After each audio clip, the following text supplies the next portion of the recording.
2 months ago, tinanong namin kayo kung kayo ba itatakbo for politics. Ang sabi ninyo sa amin, we asked you twice, sabi nyo, hindi. No politics, nasa kontrata nyo yun with TV5 for 3 years, you will not run. Ano po nangyari? Paalam mo kay MVP. You have my support, go. Kaya, yun lang yun. But what changed your mind? Because naalala ko po sinabi nyo nung panahon na yun na, naku, magulo sa politika. Mga tao, ayaw nyo makigulo doon. Pwede na kayo dito kasi nakakatulong kayo sa programa ninyo, sa araw-araw na trabaho ninyo. Bakit po kasi sa dun politika? Sa studio ng Will to Win, it's only about 600 people. Every day. So natutulungan mo, hindi mo lahat natutulungan yung 600 na yun. So, yung budget mo sa tulong, limited. And then, nung nakita ko yung awayan ng awayan sa Congress, awayan ng awayan sa Senado, sabi ko, kawawa ang mga Pilipino. Ito yung mga taong binoto, ito yung mga taong pinagkakatiwalaan. Pero nakakalimutan yung mga kawawang kababayan natin. So I thought, baka makatulong ako, kahit papano, at siguro makikipag-away ako sa Senado kahit kanino, para sa mahirap. Kailan niyo po reality na, o sige, game na nga. Kasi buzzer beater po kayo dun sa So mamalaman yung totoo, syempre. You know the truth? Yes. Kanina lang. Hanggang nandun ako sa may Rizal Hotel, I'll be honest, napaiyak pa ako. Talagang paurong na ako eh. Pero may mga kumusap sa akin, siyempre, ito na yung chance. Kala ko ba gusto mong tumulong sa mahirap? Half-hearted pa rin ako eh. So, Will, walang isang tao na nag-udyok sa'yo na, uy, sige na. Marami akong mga nakakausap. In fact, ayoko lang banggitin yung mga pangalan. Marami mga... Tsaka this is not the first time na, di ba, nabalitaan na posible daw, na may kumausap sa'yo. Naamin nyo na rin before eh. So, kumbaga, hindi ito first time. Pero, ang nakakagulat first time nyo talagang nag-file. Diba? Yeah, kasi ito siguro yung time para mag-file. Kasi nga, nalulungkot nga ako pag napapanood namin yung nag-aaway. Kasi nagmamahalan, nagkakaisa. Pero hindi po ba parte talaga ng politika yun? Kailangan talaga magdebate, magbalitaktakan. Hindi, yung break-up? Excuse me? Yung sabi mo na nagbabangayan, nag-aaway. Ang tinutukoy mo ba yung kailangan ba break-up? ipakita sa TV yung nagbabangayan? Pwede naman siguro, kaya meron sila executive session, di ba? Kailangan ba natin ipakita sa mahirap? Ang hirap na lang buhay na mahirap. Ako siya pa makikita mo, magulo. Paano mo tutulungan yung mahirap na maging maayos ang kanilang buhay? But well, sabi nga ni Vic Soto, you can help people without being a politician, right? Without holding public office. Because na-show nyo, you're already helping people, right? So, ang tanong doon at the heart of it is, ano po yung motivation mo apart from wanting to help? Because all of these people in office right now, nung nagka-campaign sila, yun din naman sinabi nila eh, na you want to help the masses, make food prices more affordable, etc., etc. Pero ending, nag-aaway nga, like you said. So, for you, ano talaga yung main motivation mo? What's in it for you? It's about poverty eh. Pagkikahirapan. Kasi 21 years na ako nagde-daily show eh. From ABS-CBN na Wawawi. From TV5 na Wheeling Willie. Nag-GMA ako ng 7 years na Wawawin. I'm back here. So lahat ng binubulong sa akin na mahirap, gamot. Pang-paaral ng anak ko. Pampa-opera ng asawa ko nakahiga. It's all about yung kabuhayan. Kung makakapanood tayo ng puro away sa Senado at sa Congress, tapos ito mga kawawang nilalang na to, na hindi na natin iniisip eh. Personal na eh. It's about personal thing. Pag nag-aaway kayo eh. So, paano itong mga taon to? Yung bang pag-aaway nyo, natutulungan ba itong mga to?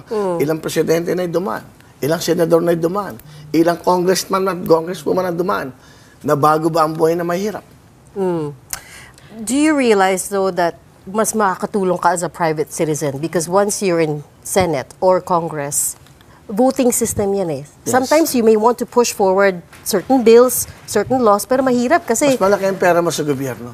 Yung budget mo na mas marami. Consensus... Imagine mo, you have about 110 million Filipinos.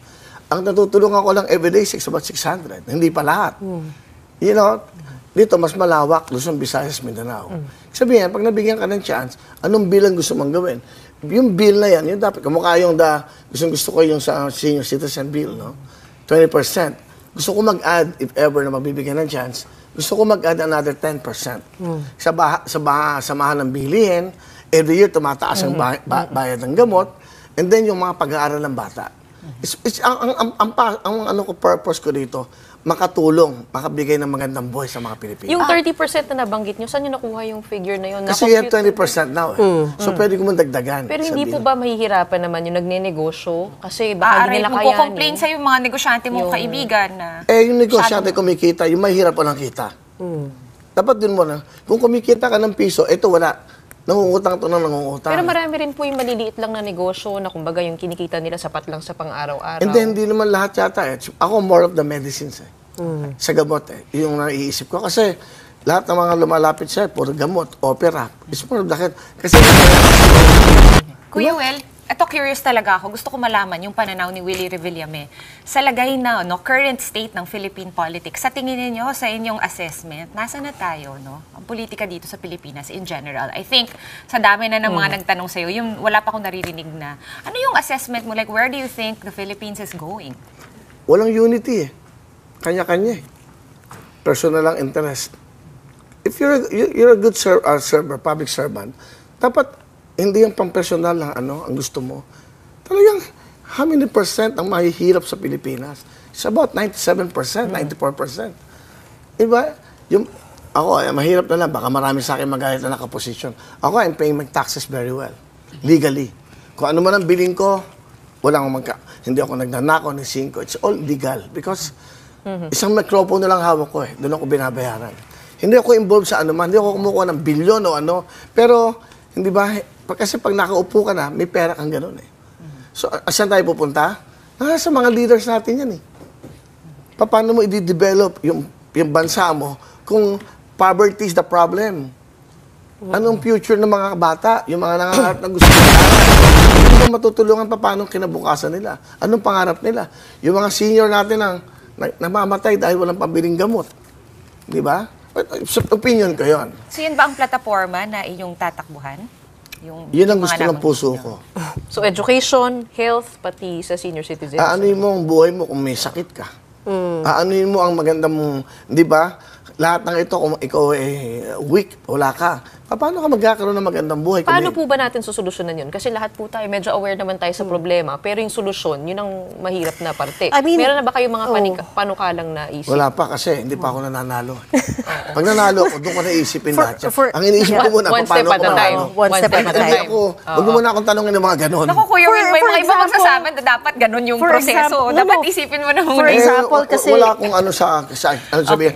Alam mo, gumawa ka naman ng mabuti at masama, may sasabihin sila sa'yo. Yeah. Lahat naman binabash eh. Yeah. Tingnan mo sa lahat ng tumakbo, lahat binash. Ngayon Lalo na ako. Okay. But for Pero example, ngayon na kasi na- on okay. your point about health, we had si Congressman Wilbert Lee on the show, di ba?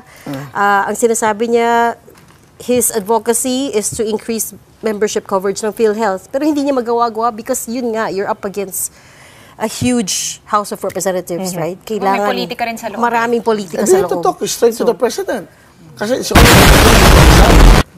Kasi siyempre, presidente ito eh. Mr. President, alam niyo ba ang talagang mabigat ang problema?